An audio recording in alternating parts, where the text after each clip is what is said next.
In the dawn of humanity, when the world was still young and silence clung to the edges of creation, two brothers were born. Their names were Cain and Abel, sons of Adam and Eve, the first children of a fallen world. The Garden of Eden was behind them now, paradise lost. Their parents walked the earth with memories of perfection and the weight of their exile.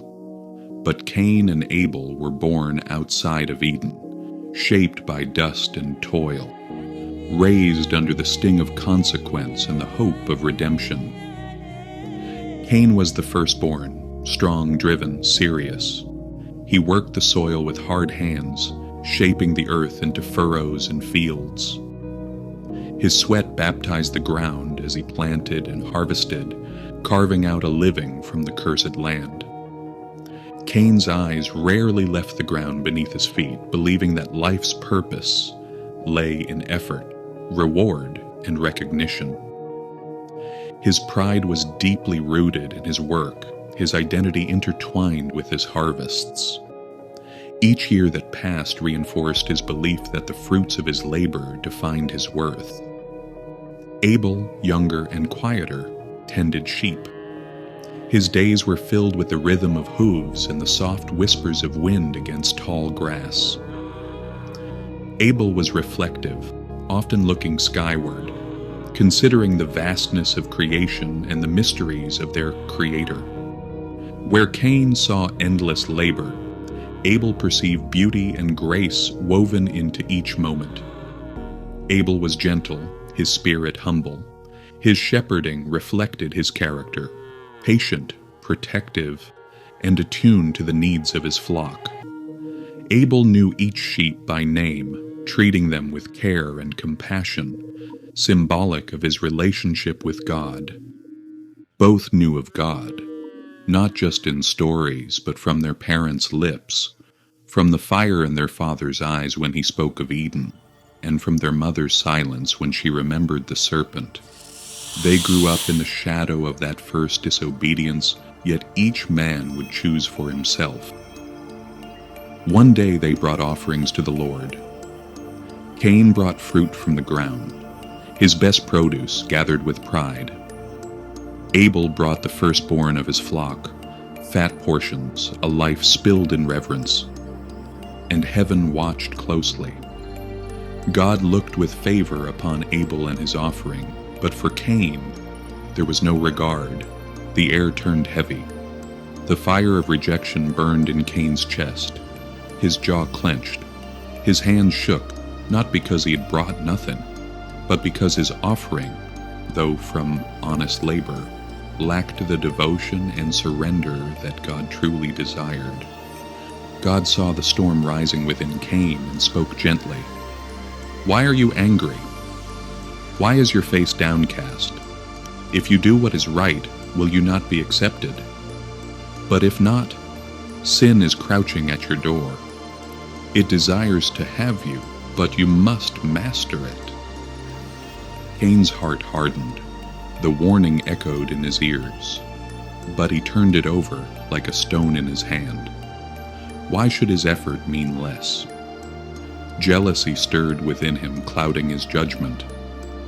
In the days that followed, tension grew silently between the brothers. Cain's eyes narrowed each time Abel passed by, carefree and joyful. Abel, unaware of Cain's internal struggle, continued in his devotion and reverence, oblivious to the shadows gathering around his brother's heart. One evening, under a crimson sunset that seemed to bleed across the sky, Cain approached Abel with forced calm. "Brother, come out to the fields with me." Abel, trusting and unsuspecting, followed. The fields stretched out before them, isolated, silent, hidden from the watchful gaze of their family. Cain's pulse quickened as he walked beside Abel, the sun dipping low in the sky, casting long, distorted shadows across the earth. "Why was your offering accepted and mine rejected?" Cain demanded suddenly, voice trembling with anger. Abel stopped, surprised by the bitterness in Cain's voice. Brother, it was never a contest. God sees our hearts. He desires sincerity, not merely fruits or lambs. Cain's face darkened, his anger boiling over. So, my labor means nothing? No, Abel said gently. It matters greatly, but only if your heart belongs fully to God. Something snapped inside Cain at that moment.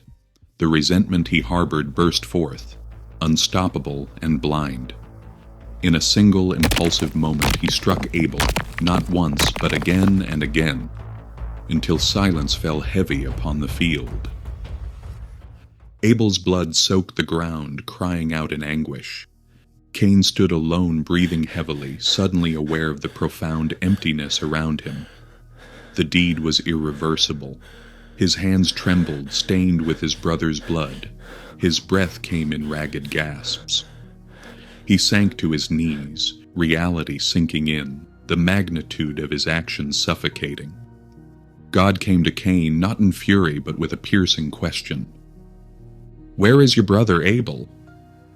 Cain's voice trembled. "I don't know. Am I my brother's keeper?" The voice of God filled with sorrow. "What have you done?" "Your brother's blood cries out to me from the ground. The earth which once provided for you now holds a curse. It will no longer yield crops for you. You will be a restless wanderer on the earth." Cain's heart sank under the crushing weight of his punishment. "My punishment is more than I can bear. I will be hidden from your presence, a fugitive. Anyone who finds me will kill me." Yet, even in judgment, God showed compassion. "No one will harm you. I will place a mark upon you so that whoever harms you will face my vengeance sevenfold." With a heavy spirit, Cain left the presence of the Lord, east of Eden, wandering alone, a reminder that jealousy and anger, left unchecked, lead to devastation. Abel's life had been brief, but his faithfulness echoed forward, a quiet whisper of a greater sacrifice yet to come. Cain's legacy became one of caution, a somber lesson about the choices of the heart. We all carry the potential for Cain's jealousy and Abel's faith. We stand at the crossroads of choice each day, to master sin or be mastered by it. Cain's story reminds us of the consequences when pride and jealousy overshadow grace and love. God sees beyond our offerings and into our hearts, desiring sincerity and humility over empty deeds. In the field of our lives, both sin and grace are always present, crouching, waiting. The question is which one we feed and which we allow to rule. Today, Abel's blood still speaks, not of vengeance, but of forgiveness and redemption.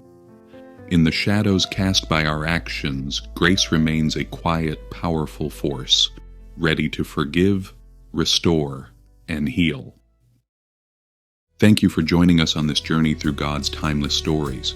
Each story we share is a reminder that though the world may change, His word endures forever.